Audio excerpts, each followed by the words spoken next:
Hello and welcome दोस्तों। आप सबका स्वागत है आज के इस नई वीडियो में। और आज इस वीडियो में आपको सबको मैं बताने जा रहा हूँ कि इंटरनेट क्या होता है और इंटरनेट का किस तरह से यूज़ करते हैं। तो हम आज जानने वाले हैं कि इंटरनेट कहाँ से आया, किसने बनाया और उसे किसने कैसे यूज़ किया जाता है और वो किस तरह से हमें वेबसाइट से कनेक्ट करता है। तो आइए स्टार्ट करते हैं। तो यहाँ पर मैंने एक वेबसाइट खोल रखी है। उस वेबसाइट पर इंटरनेट की मेरे को पूरी इन्फॉर्मेशन मिल चुकी है। मैं वहाँ से आपको पढ़कर इसको पूरी तरह समझाने वाला हूँ। तो यहाँ पर हम लोग आइए स्टार्ट करते हैं। तो यहाँ पर आप लोग को यहाँ पर सबसे ऊपर हेडिंग मिल जाती है, व्हाट इज़ द इंटरनेट। तो हमने सबसे पहले जो हमारा सवाल है कि what is the internet, internet क्या है। तो the internet is the wider network that allow computer networks around the world run by companies, government, universities and other organization to talk to one another. Internet एक बहुत बड़ा network है जो हम सबको अलाउ करता है, यानी हम सबको रीचेबल बनाता है कंप्यूटर नेटवर्क को पूरे दुनिया में रन करने के लिए, विद बड़ी बड़ी कंपनियों के साथ, गवर्नमेंट्स के साथ, यूनिवर्सिटीज़ के साथ और अदर लाइक यानी कि यूएनए जैसी ऑर्गेनाइजेशंस के साथ, कि हम लोग औरों से जुड़े रहें यानी औरों से बातें करते रहें। The result is a mass of cables, computers, data centres, routers, servers, repeaters, satellites and Wi-Fi towers that allow digital information to travel around the world। जो हमारी इंफॉर्मेशन है वो सिर्फ mass of cables, computers, data centres, routers, servers, repeaters और आपका satellites and wifi towers के द्वारा ही पूरी दुनिया में फैलती है, यानी पूरी दुनिया में उसी की मदद से रन करती है। It is the infrastructure that let you order the weekly soap, share your life on Facebook, stream outcast on Netflix, email your aunt in Wollongong and search the web for the world's tiniest cat। तो इसके अंदर आपको include मिल जाता है, यानी कि आप इसको किसी भी, आप जैसे अपने इंटरनेट से कनेक्ट होंगे, आपको मोबाइल नेटवर्क हो या फिर आपका ब्रॉडबैंड हो या आपका वाईफाई हो, आपको वो एलो कर देता है। यानी आप किसी वेबसाइट को ओपन कर सकते हैं, किसी वेबसाइट को आप वहाँ से किसी भी वेबसाइट यानी जैसे फेसबुक में अपना अकाउंट बना सकते हैं, फेसबुक को यूज़ कर सकते हैं आप लोग, नेटफ्लिक्स चला सकते हैं और ईमेल कर सकते हैं आप लोग। तो अब हम आगे बढ़ते हैं friends. How big is the internet. तो यहाँ पर सब ये सवाल आ जाता है सेकंड कि इंटरनेट कितना बड़ा है। One measure is the amount of information that courses through it, about 5 exabytes a day. जो हमारा इंटरनेट है उसका पूरा डेटा है जो 5 exabyte a day, that equivalent to 40,000 2 hour standard definition movie per second. यानी कि जो हमारी क्वालिटीज़ होती है HD एंड HD, जो हमारी HD क्वालिटी है यानी 40,000 2 आवर स्टैंडर्ड डेफिनेशन मूवी जितना उसका बड़ा साइज होता है। It take some writing up, उसमें कुछ राइटिंग यानी लिखे हुए होते हैं, जैसे कि वेबसाइट का आर्टिकल लिखा हुआ है। 100,000 of miles of cable crisscross countries and more are laid along sea floors to connect island and continent। जो उनमें से बहुत सारी केबल्स होती हैं जो क्रिस क्रॉस कंट्रीज होती हैं, वो हमारे जो फ्लोर यानी कि जो हमारे आइसलैंड्स एंड कॉन्टिनेंट्स को इंटरनेट से कनेक्ट रखती हैं। About 30,000 submarine cables, the deep sea variant only as thick as a garden hose underpin the modern internet. जो हमारा इंटरनेट की बड़ी बड़ी केबल्स हैं जो 300 सबमरीन केबल्स हैं, वो हमारे समुद्र के बहुत ही नीचे यानी कि द डीप सी वेरिएंट हैं। Most are bundles of hair thin fibre optics that carry data of the data at the speed of light. उसके अंदर कुछ हमारे बालों से भी पतली केबल्स होती हैं जो डाटा को लाइट की स्पीड से भी तेज ट्रांसफ़र करती हैं। The cable range from the 80 mile Dublin to Anglesey connection to the 12,000 mile Asia America gateway which link California to Singapore, Hong Kong and other places in Asia. Major cable serve a staggering number of people in 2008 damage to marine cable near the Egyptian port of Alexandria affected 10 of miles of internet user in Africa, India, Pakistan and the Middle East। 2008 में जो हमारी submarine cables होती हैं उनमें से 2 टूट गई थी, जो 2 थी वो डैमेज हो गई थी। उनके डैमेज होने की वजह से हमारे जो Africa, India, Pakistan and the middle east को इंटरनेट की एक बहुत ही ज़्यादा खपत यानी कि बहुत ही ज़्यादा परेशानी हुई। Last year the chief of the British defence staff sir Stuart Pench warned that Russia could pose a threat to international commerce and the internet if it chose to destroy marine cables. How much energy does the internet use? तो एक सवाल सबसे बड़ा ये भी आ जाता है कि इंटरनेट कितनी एनर्जी लेता है। तो द चाइनीज टेलीकॉम्स फिर्म हवाई estimates that the information and communication technology ICT industry could use 20% of the world electricity and release more than 5% of the world carbon emission by 2025. The study author Anders and Ray said the coming tsunami of data was to blame. तो the Chinese telecoms फिर्म हवाई, जो हमारे Chinese telecoms हैं वो पूरी दुनिया का 20% electricity use करते हैं इंटरनेट को प्रोड्यूस करने में, और वो 5% पूरी दुनिया का कार्बन एमिशन रिलीज़ करते हैं, जो आगे चलकर एक बहुत बड़ी डाटा की सुनामी बनने वाला है। इस बात को एंड्रियस एंड्रिया ने कहा है। इन 2016 the US government Lawrence Berkeley National Laboratory estimated that American data centers facilities where computers store, process and share information might need 73 billion kWh of energy in 2020. That is the output of 10 Hinkley Point B nuclear power stations.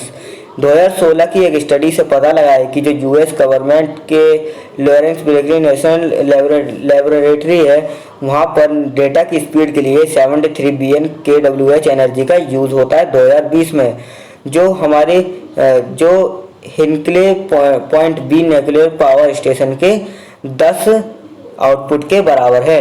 What is the world wide web? आप लोग जब भी अपने website को search करते होंगे उससे पहले आप लोगों को www लगाना जरूरी होता है, www वर्ल्ड वाइड वेब, उसी की बात हम आप करने जा रहे हैं। The web is a way to view and share information over the internet. That information, be it text, music, photos or videos and whatever, in written on web pages served up by a web browser. तो जो हमारा world wide web होता है वो एक रास्ता कहा जाता है, यानी एक वे कह देंगे हम उसे, जो हमारी फाइल्स को शेयर, इंफॉर्मेशन को शेयर करने के लिए in the form of text, music, photos and videos, यानी टेक्स्ट, म्यूजिक, फोटोज़ के फॉर्म में हम उसे शेयर कर सकते हैं, और any other way in return way like this article, जो हम आर्टिकल अभी पढ़ रहे हैं उसके तरीके से भी हम इसे शेयर कर सकते हैं। Google handles more than 40,000 searches per second and has 60% of global browser market through Chrome. जो हमारा गूगल है वो 40,000 सर्चेस हैंडल करता है, वो भी 1 सेकंड के अंदर, और जो हमारे पूरी दुनिया का 60% ब्राउजिंग होती है वो ब्राउज़र मार्केट थ्रू क्रोम के द्वारा ही होता है, यानी क्रोम सबसे ज़्यादा फेमस कहा जाता है। There are nearly 2 billion websites in existence, but most are handily visited. The top 0.1% of websites, roughly 5 meter, attract more than half of the world's web traffic. जो हमारा गूगल है वो हमारी पूरी दुनिया का आधे से ज़्यादा जो उसका ट्रैफिक है वो हमारे गूगल क्रोम पर ही आता है। Among them are Google, YouTube, Facebook, the Chinese site Baidu, Instagram, Yahoo, Twitter, the Russian social network VK.com, Wikipedia, Amazon, and a smattering of porn sites. The rise of apps means that from many people being on the internet today is less about browsing the open web than getting more focused information, news, messages, whether forecast videos and the like. जो हमारा पूरा internet जो है वो पूरे internet हमारा सिर्फ Google, Facebook, YouTube और चाइनीज़ वेबसाइट्स यानी कि चाइनीज़ एंड रशियन वेबसाइट इन्हीं के ऊपर टिका हुआ है। और इनमें कई सारी वेबसाइट आ जाती हैं, जैसे कि आपकी हो गई wiki.com, Wikipedia, Amazon, smarting of porn sites, Google, YouTube, Facebook, the Chinese website, Weibo, Instagram, Yahoo. तो ये सब होता है। What is the dark web? जो डार्क वेब होता है, यानी आप लोगों ने डार्क वेब के बारे में सुना ही होगा। डार्क वेब क्या करता है कि हम डार्क वेब का यूज़ करके किसी भी चीज़ को हैक कर सकते हैं। ये हैकर्स के लिए है, क्योंकि हैकर्स इसे यूज़ करते हैं। तो a search of the web does not search all of it. जो कई बार क्या होता है कि आप किसी भी चीज़ को सर्च करते हैं अपने वेब ब्राउज़र में, पर हर बार ऐसा नहीं होता है कि वो गूगल उसे आपके सामने निकाल के ही ला दे। तो आपने मान लीजिए पपी सर्च करा and your browser will display web pages the search engine has found of 100 of billion that has logged in its search index. While the search index is massive, it contains only a fraction of what is on the web. तो जो हमारे Google का जो हमारा Chrome होता है, यानी जो हमारी गूगल वेबसाइट होती है, वो सिर्फ उतना ही डेटा हमें दिखाता है जितना हमारे काम का होता है, पर जो और डेटा होता है वो हमें हाइड करके रखता है। तो हम सिर्फ डार्क वेब की मदद से ही उसको हम देख पाते हैं। Far more perhaps 90% is indexed, unindexed and so invisible to standard browsers.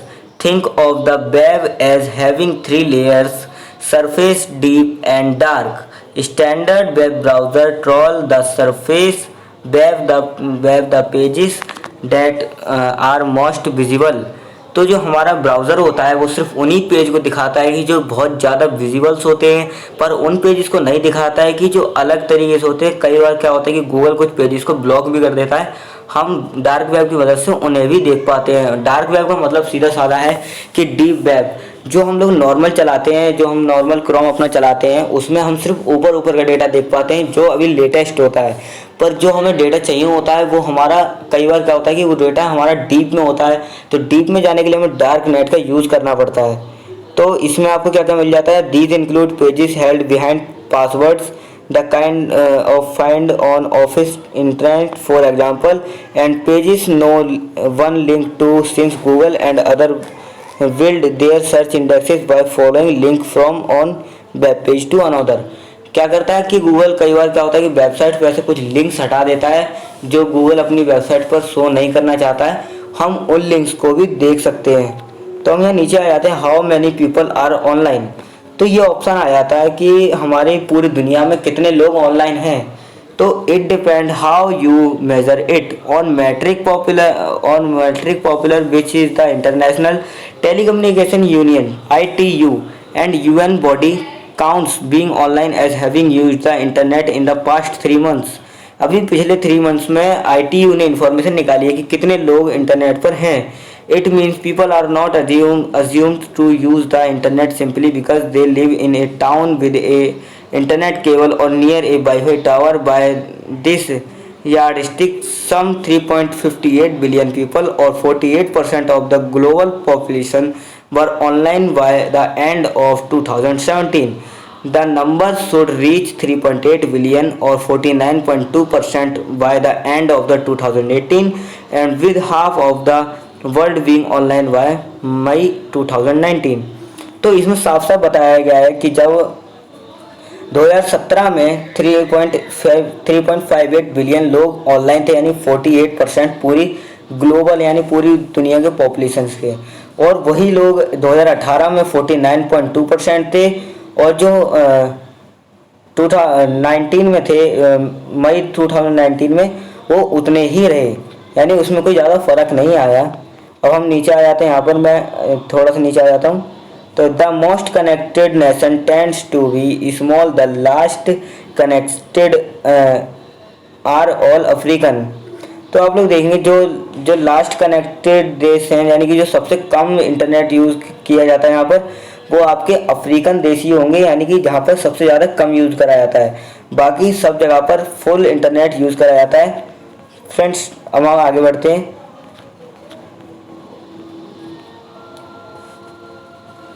तो यहाँ पर अब हम बात करने वाले हैं African women were the demographic who accuse the internet the last in 2017।